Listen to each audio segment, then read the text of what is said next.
This one's a long one. Is it? It's a long one. Okay, cool. I appreciate the breakdown of your entire existence.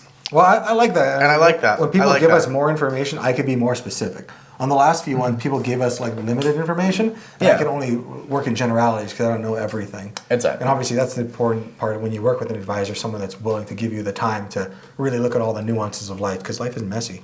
Life is messy. Talking about life, howdy Fi Guys. Just jumping right into it. Go for it. Howdy Fi Guys. I got a different one for you. I am a 40-year-old male. I've been immersed in the tech industry since my teenage years, primarily offering tech support for individuals and small business. I've operated independently, but I'm starting to feel burned out and bored from the constant tech support work. Fair. I'm honestly just feeling that work and life are a little bit bland, and I'm struggling to see the point of all of it. Although I've established a long-lasting connections, I'm reluctant to quit and seek traditional employment because I prefer the independence. I've been able to set my own rates, maintain work-life boundaries, and even travel periodically for a week or so. Cool. It's pretty solid. Despite these advantages, I find myself continually returning to my home office, which has become somewhat monotonous. What complicates matters is that, objectively, I have little to complain about. It's not bad. I've never ventured into cryptocurrency, sticking to stocks and transitioning to indexes about a decade ago. Okay, that's good. So he's diversified. Mm-hmm. Considering my situation, I'm contemplating the idea of coasting and exploring a remote work. Currently, about 90% of my work is remote, with the remaining 10% involving face-to-face interactions with clients, typically on a 9-to-5 schedule, Monday through Friday. However, I still need to be at my desk at home.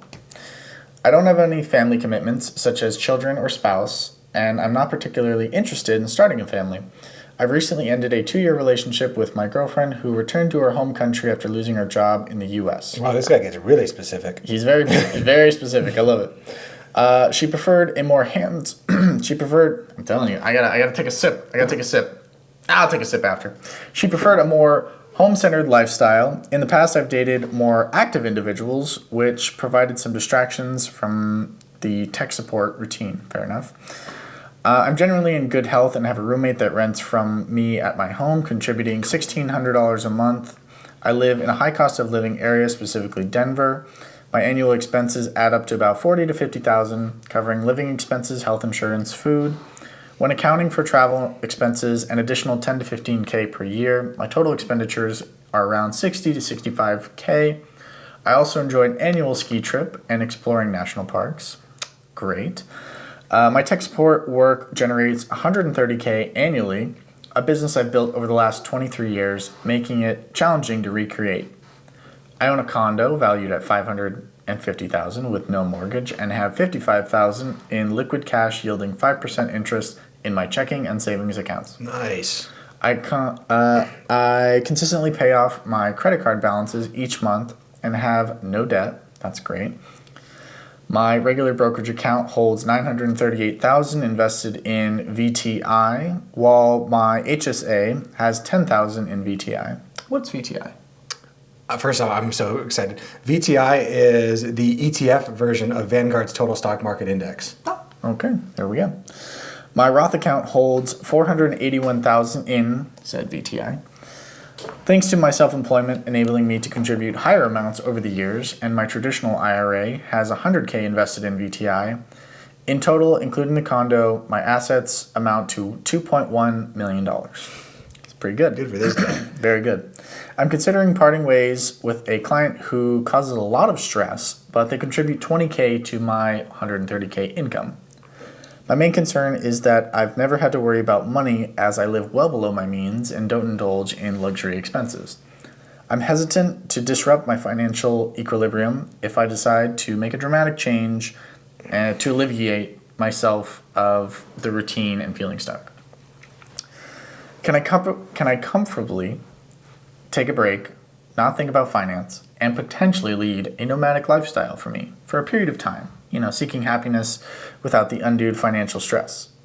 I believe my clients will stay loyal as long as I remain responsive, but I'm worried that a gradual attrition of my clients space if I'm away for extended periods. Okay, so he's worried about losing clients over an extended period. Gotcha.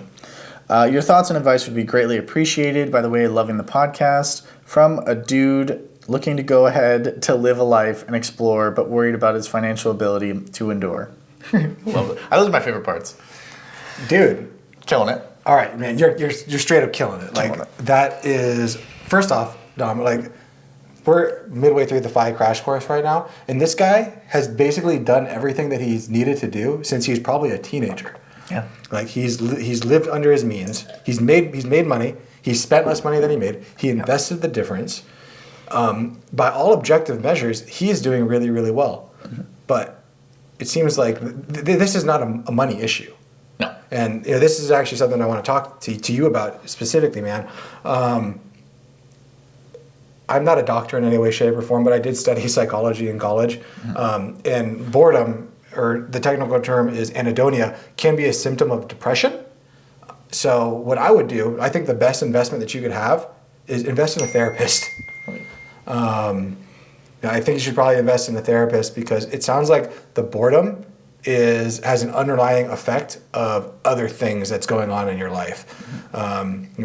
I know that you focus a lot on the money portion of it, saying like, oh, do I have enough money? You definitely have enough money. Let's think about this. You put that, you have healthy boundaries with work, and it doesn't place any restrictions on how you live your life. So I'm not seeing how not working will make you less bored in any way, shape, or form. I think it'd make you more bored. Yeah, you can already travel. You can already do everything that you want. You say you're already traveling right now and you still feel this level of boredom. So I think that therapy might be a really good way to help you dig down and identify what's the emotions, the actions, the potential harmful habits or life patterns that's going on in your life right now that's making you feel this way. Because what I'm reading here, this is not a money issue. I think money is the thing that's making you feel that it's an issue. You think that money is holding you back, but it's not, because even if you took that 20%, you took that one client out, you're still making dramatically more than you're spending. So this isn't a money issue. So I can tell you from my own experience, like having a life partner, having my wife, I don't know where I would be without that. I'm not telling you have to go and get married in any way, shape, or form, but I can say that unequivocally it has helped me a lot. So, you don't have to find a wife or anything. You don't have to find anything like that, but it's definitely a good thing to think about. But at the same time, I would also start looking for ways to find things where you're either daily or weekly going out and finding things that you really enjoy. Yeah. Honestly, you can go to the gym, start running, play an instrument. I don't know. I have some guitars over there. He said he liked going out in nature, hikes good. And whatnot. Yeah, go on hikes. Go on and do things.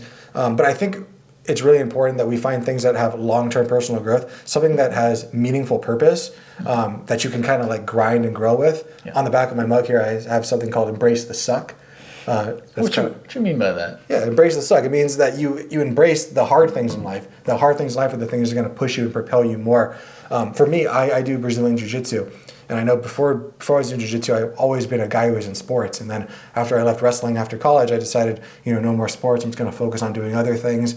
But going back in Jiu-Jitsu, it gave me something meaningful to go and, constantly drive at. Embracing when you suck, seeing yourself get better and better and better. What I'm thinking is you've reached a point in your life that your job is basically on autopilot. Yeah. You're not working hard. You're not trying to strive to get better in your work because you're already so darn good at it. You don't have to anymore. So what we need to do is create a place that we can continue to strive more, because humans without meaning, and that's what I'm really getting, is that you said something that I find very, very scary in the beginning of it, of you don't see the point of all of it. Yeah. Like, what's the point of life? I'm not really the person to define what the point of life is, but we give meaning to life by constantly striving to be better. So go out and find a hobby, man. You said that you're interested in nature. You said that you're interested in skiing. Maybe think about making some sort of a hiking club around the neighborhood in Denver. Everyone likes to hike. Go and take up bouldering, dude. You can hike up to the flats and start doing that. Mm-hmm. That'd be awesome for you. Or just join a group. Yeah, or just join a group. Yeah. I mean, the most important thing is that you find somewhere where you can put your hobbies into, but most importantly, around people. Yeah. Because if you're just walking in nature by yourself, is that great? Yeah, but it sounds like what you really need is to put yourself in a place where you're going to be around people a lot, so you can start to create meaningful connections. Definitely. Yeah, and obviously, like, socialization's the big word that we need here. Yeah. So therapy, socialization, and my final tip would be, I think helping others is the best way to help yourself. We've talked about that and the best ways to spend money. The number 3 was spending money on others to give them a better life. So I'd maybe recommend either volunteering at a local food bank. You could do Habitat for Humanity. You've figured out finances, like you figured out the behavioral portion of it. Yeah. Maybe you can mentor underprivileged youth. That's something I've done in the past, and honestly, I'm honestly thinking about doing it again because, being able to, from where I started not knowing money to being where I am now, I think it's amazing to be able to give back to the next generation of people. And I can promise you, by helping others, you're going to be helping yourself far more. Helping others is actually kind of selfish because you get so much more out of it than you put in. It's true. But I know that you said that, like, you're really focused on the money portion of it. Like, can you retire? So let's talk about that too, man. So you said you have just under I did the math. You have under $1.6 million in assets, not including your house. Now, you are house hacking. So since you have someone living in the house bringing you $1,600 a month. But let's say that's not even part of the equation.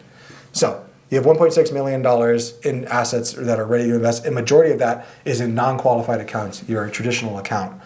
Or inside your non-qualified account that you had said you had $938,000 in your regular brokerage account. So you can access that at any time penalty free, unlike your IRAs. Yeah.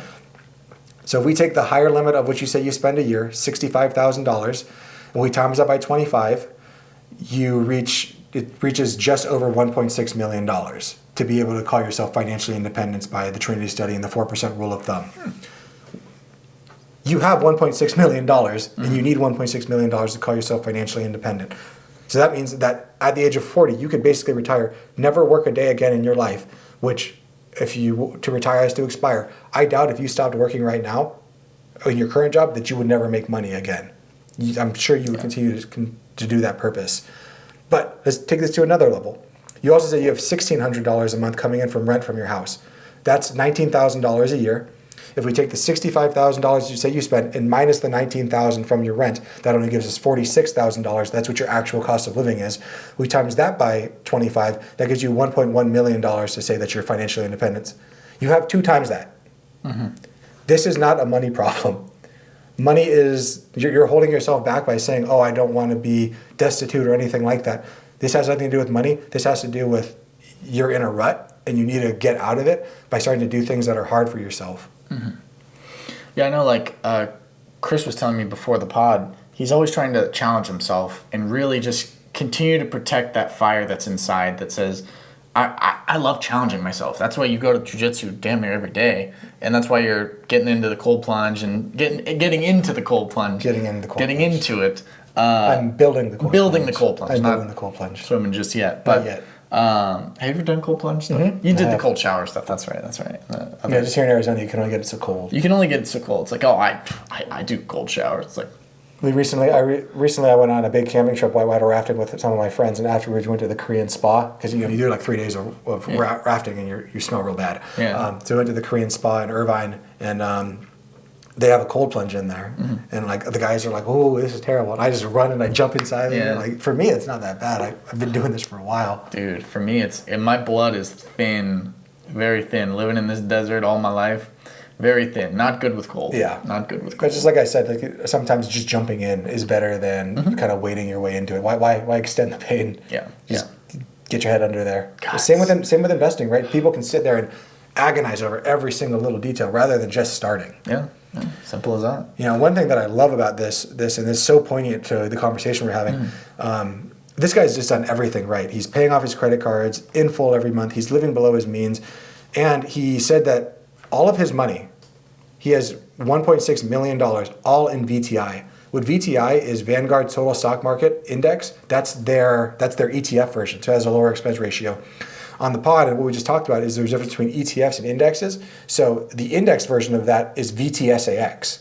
So he could have invested in VTSAX while you were reading. VTSAX, remember I told you I prefer ETFs because they don't have a minimum fee. So VTSAX has a minimum investment of $3,000. Their expense ratio is 0.04. So tiny, 4 bibs in financial terms. I'm sure that VTI is about the same, but with zero. Oh yeah, here it is.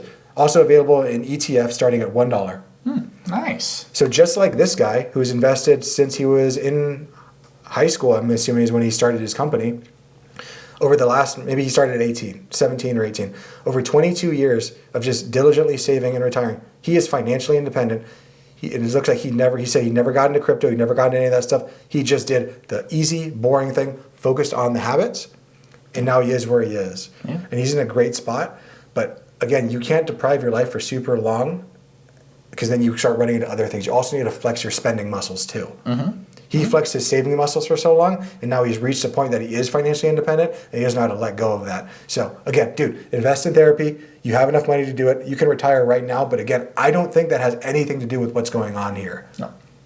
You know, you have the autonomy to go and work wherever you want, but start investing in meaningful relationships with people. Doesn't have to be romantic, nothing like that, but get out there, start meeting people, start doing something, pursuing something. I would recommend jiu-jitsu. I recommend jiu-jitsu to everyone. You do. That's true. He's trying to get me in jiu-jitsu. Yeah. He's like, what happened to Dom next week? Chris killed him in jiu-jitsu.